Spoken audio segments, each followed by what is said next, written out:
আবারও ফিরে আসলাম আপনাদের প্রিয় অনুষ্ঠান জীবনের গল্প। আমাদের ক্যামেরার সামনে দাঁড়িয়ে আছে এক সুন্দরী অসহায় মেয়ে। আহ, তো তার কাছ থেকে জানতে চাই তার জীবনের গল্প। আপু, আসসালামু আলাইকুম, কেমন আছো? ওয়ালাইকুম আসসালাম, আলহামদুলিল্লাহ ভালো। আপু, তোমার বাড়ি কোথায়? ময়মনসিং। ময়মনসিংহ। তোমার পরিবারে কে কে আছে? কেউ নাই। কেউ নাই? বাবা মা আত্মীয় স্বজন কেউ নাই না? না, নানুর বাড়ি বড় হয়েছে। নানুর বাড়িতে বড় হয়েছে। হ্যাঁ। মানে কত বছর বয়সে তোমার বাবা মা মারা যায়? তোমার বয়স তখন কত, এমন না? আমি দেখি নাই। দেখে নেই বলতে ওই সময় হয়তো মানে তোমার ছোট মনে নেই, ছিলাম, খুব হ্যাঁ, ছোট অনেক হয়তো, ছোট ছিলাম। কথা শেখো না এরকম। জি। বাবা মা কি একসাথে মারা যায় না কিছুদিন আগ পাশ? এক পাস। কতদিন ধরে? এটা আসলে আমি ও, সেটা তোমার জানি তো না। মনেই নেই, মানে তোমার তো ওই সময় ভালো করে বুদ্ধি হয়নি। এটা তোমার নানি হয়তো জানতে পারে। হ্যাঁ, ওনারা জানে। আচ্ছা। যাই হোক, তো আমাদের আচ্ছা, তার আগে আরেকটা ভুল করছি আমি, সেটা হচ্ছে তোমার নাম কি, মানে দর্শক তো নাম জানতে চাই। আমার নাম সোনিয়া। সোনিয়া। হুম। আর বাড়ি তো ময়মনসিংহ বলছো নাকি? জি। আচ্ছা, এখন আমাদের ক্যামেরার সামনে মানে কেন আসছো? কোনো বিয়ের জন্য না সাজসজ্জার জন্য? না, আসছি তো বিয়ের জন্য, কারণ আপনাদের মাধ্যমে তো অনেকের অনেক ভালো কিছু হচ্ছে।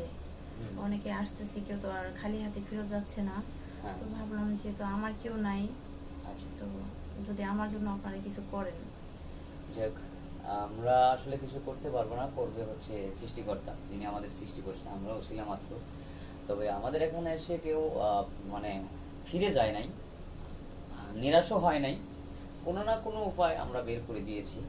যাই হোক, আমরা চেষ্টা আছি বা চেষ্টা করব, যেহেতু আমাদের কাছে আসছো, নিরাশ হবে না। তো আমরা ভিডিওটা পাবলিক করার পরেই অনেকেই নক দিবে। তো তোমাকে পাবে কিভাবে? আমার তো ফোন নাই, তো আপনাদের মাধ্যমে আমার আর কি আচ্ছা, করতে হবে, কারণ আপনাদের সাথে যোগাযোগ করলে আমার পাওয়া যাবে। আচ্ছা। না, আমি তো এখানে যেহেতু আসছি, আমি আবার আসবো।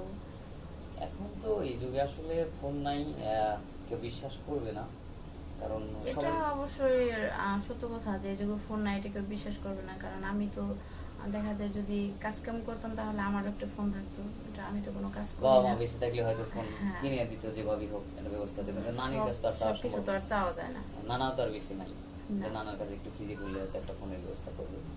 যাই হোক, এখন তোমার লাইফে কাউকে হচ্ছে চাচ্ছ, এটা মানে তোমার জন্য পারফেক্ট মানে কেমন ছেলে প্রয়োজন?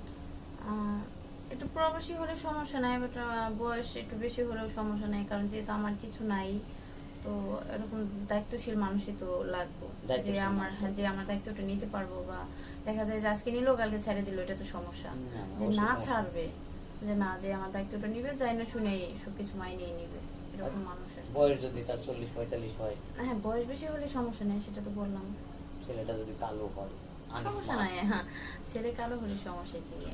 আনস্মার্ট হলেও সমস্যা নেই। না, না, যাই এটা হোক, সমস্যা নেই। অবশ্যই আমরা মন ভালো লাগবে, যাতে আমার বুঝে, যেহেতু আমার আপনজন নাই। হ্যাঁ, আমার অবশ্যই বুঝতে হবে। আচ্ছা আচ্ছা, ঠিক আছে, বুঝতে পারছি। যাই হোক, আমরা স্কিপ বাড়াবো না। আপনারা শুনলেন অসহায় মেয়েটির কথা, তার কোনো ফোন নাম্বার নেই। আমাদের স্ক্রিনে নম্বরটা দেওয়া থাকবে, কেউ অযথা ভিডিও কল দিবেন না।